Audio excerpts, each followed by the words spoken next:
Good morning. It is an honor for me to present to you today my research on what has actually become one of my favorite stories. It's book one of Edmund Spenser's epic, The Faerie Queene. Now, what is the Faerie Queene? Edmund Spenser wrote this compilation of stories in 1590, and it actually became the first great epic of the English language.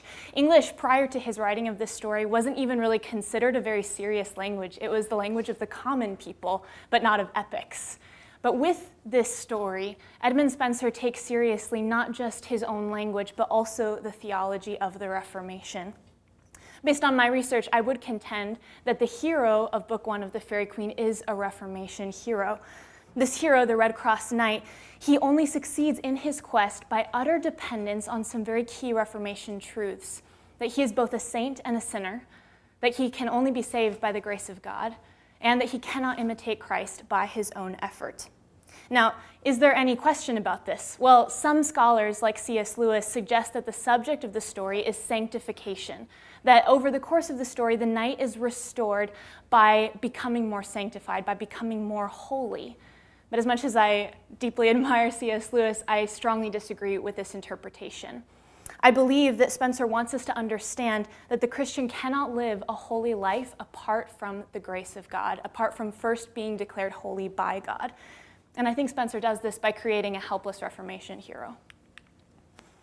Now, in order to understand any literary work, we have to analyze the context in which that work was written. And this is especially true of The Faerie Queene because it is a theological story. So we can't interpret Spenser's theology until we know what kind of theological voices he was listening to. And in fact, Spenser wrote his story about 70 years after Martin Luther began the Reformation in Germany. And as much as there were certain things that reformers disagreed on, there were also truths that they all held to. They all believed in justification by grace through faith, this idea that God sees the Christian and sees the righteousness of Christ imputed to that Christian. So he no longer sees the Christian's sin, but Christ. They also talked about sanctification, this idea that the Christian lives a holy life after God has declared him to be holy. The reformers held to salvation by grace alone, that man can contribute nothing to his salvation. It is entirely the work of God. And the reformers believed in the dual nature of the Christian, that the Christian is both a saint and a sinner at the same time. So major English reformers like Thomas Cranmer, William Tyndale, and Richard Hooker, they were all espousing these beliefs, and they all were living right before or during the lifetime of Edmund Spenser. So these are the people that Spenser was listening to. But there is another reason why we can be confident that Spenser intended to create a Reformation hero. And that's because he deliberately spurns the use of a typical chivalric knight. Now, what is a chivalric knight? Well, in medieval knight stories, a chivalric knight will embark on his quest in order to achieve perfection or victory or even his own salvation. This means it's pretty impossible to imitate a chivalric knight. But if the chivalric knight fails in his attempt, he is marked by that shame forever. He cannot escape it. He cannot be forgiven. So what Spenser does is he creates a kind of failed chivalric knight, an anti-chivalric knight. The Red Crosse Knight of Spenser's story tries to achieve perfection. He succumbs to sin, and he doubts that he can be forgiven. But Spenser's hero and the typical chivalric hero differ in one very important way. Spenser's story is not about a knight who must defeat sin in order to accomplish victory. Spenser's story is about a knight whose God already defeated sin and offers to the knight Christ's victory and Christ's holiness. So how do we see these themes play out in the story? Well, the first theme that we encounter is the dual nature of the Red Crosse Knight. We're introduced to the Red Crosse Knight by Spenser telling us that Red Crosse is wearing this battered, bloody armor. And this kind of language indicates to us that we're meant to see Red Crosse as being holy, because if Red Crosse were a chivalric knight, battered armor would indicate he had been in a battle and that he had been victorious. But then we find out this isn't even Red Crosse's armor. He's never actually been in a battle. So whose armor is this?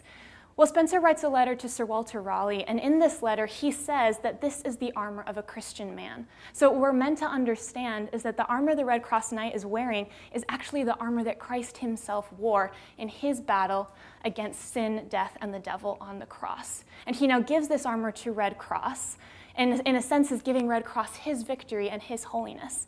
In other words, he is justifying the Red Crosse Knight. Over the course of the story, though, we see Red Crosse's sinful nature play out again and again.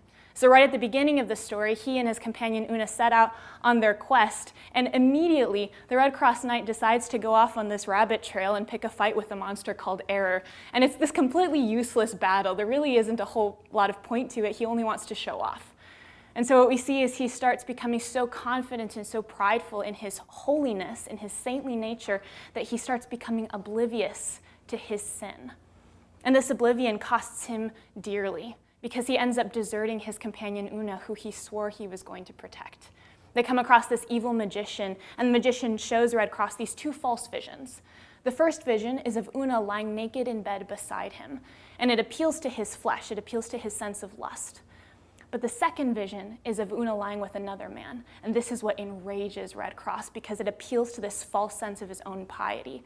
It makes him think that he is more holy than Una is, and he almost kills this imagined Una because of her wanton behavior. And he leaves her.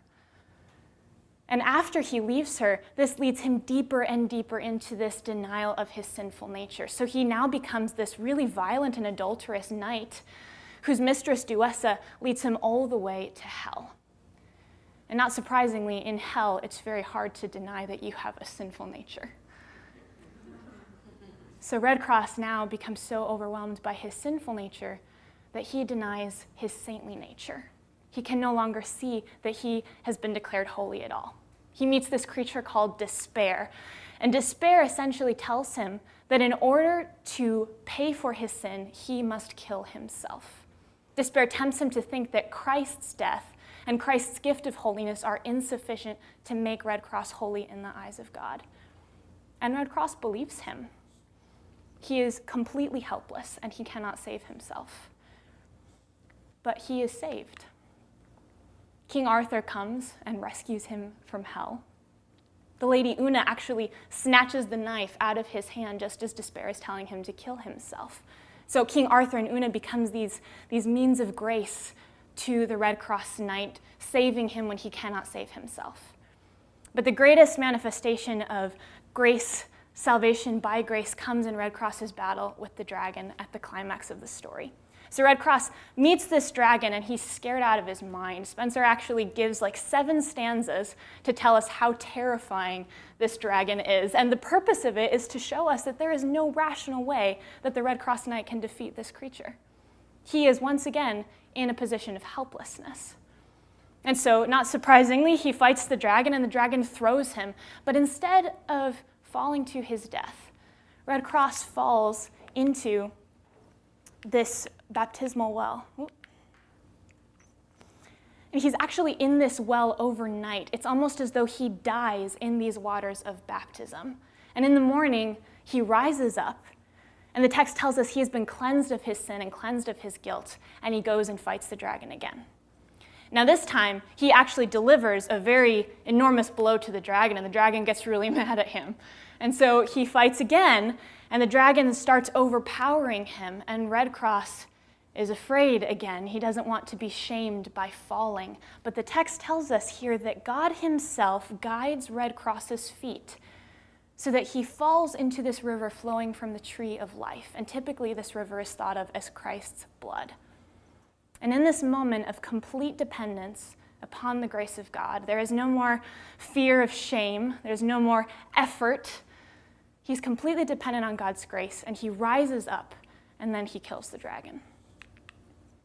So the question is, how does Red Crosse imitate Christ? And it's at this point in the story that it becomes most crucial that we understand the subject as justification and not sanctification. Because C.S. Lewis would have us think that maybe because the Red Crosse Knight has improved, because he now knows that he is both a sinner and a saint, now he can successfully imitate Christ. Now he has the strength to defeat the dragon. But that's not what we see in the story. Red Crosse doesn't imitate Christ because he has ceased to be helpless. He remains helpless throughout the whole story. He does not imitate Christ in his power, but in his weakness and his death in baptism, just as Christ was weak and died for us. He doesn't imitate Christ by being this glorious knight, but by becoming a suffering servant who actually gives up his life for Una in the way that Christ gave up his life for us. He doesn't imitate Christ because he has improved sufficiently, but because he is completely dependent upon the grace of God. This is not a theology of glory. The point is not his success in conquering the dragon. Actually, Red Crosse is emptied of glory in the same way that Christ was emptied of glory when he came to this earth and gave himself up for us. This is a theology of the cross. Red Crosse cannot imitate Christ by the law. The law tells him what he must do, but it also tells him that he can't do what he must do. Only the gospel is sufficient to regenerate Red Crosse's soul and enable him to imitate his Savior. So the question, anytime we do any kind of research like this, anytime we write a 20-page paper and prepare a 13-minute presentation, is why does any of this matter? And why should this matter to somebody who doesn't even like literature? And I think there are two very simple reasons. First, this is a story for the Christian. And if the hero of the story is a Reformation hero, then there is a very specific message that Edmund Spenser is communicating to the Christian. That the Christian is justified by the grace of God and the grace of God alone. And that is the only reason that they can ever imitate their Savior. Edmund Spenser writes to Sir Walter Raleigh that he hopes his story will promote virtue. And it's not because the subject of the story is sanctification. It's because the subject is justification. I was actually talking to my dad about this research project, and speaking of Christ figures like you were asking about, he asked me, is there a Christ figure in this story? And I thought about it and I realized, well, Red Crosse is the Christ figure of this story. And that's powerful. The sinner of the story becomes the Christ figure because he has received the grace of God. And so like Red Crosse, the Christian, receiving the grace of God and justified by God, becomes the Christ figure to his neighbor. But the story is also for the non-Christian. And if the hero of the story is a Reformation hero, then it becomes abundantly clear that this story communicates the gospel. Now, because I have harped on how I disagree with C.S. Lewis, I feel compelled to share a quote I do agree with.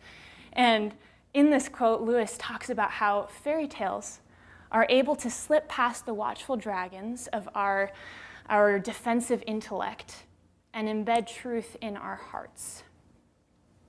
And I am sure that Spenser had no notion of how many professors and how many students, many of whom do not know Jesus Christ as their Savior, would study this work and try to understand it. And each time that happens, the message of grace is slipping past their watchful dragons and is communicating to them that God is the only one who can save them. And for those two reasons, I think it is very important that we see the hero of this story as a Reformation hero. So I would like to thank also first, yes, you can clap, but I would like to thank Dr. Norton. He is the one who first assigned this story in English literature last semester. Also Dr. Carrie Tom for helping me and supervising this, and to my parents because they were the ones who made me read in the first place and actually like stories. So now I'd like to take your questions if you have any.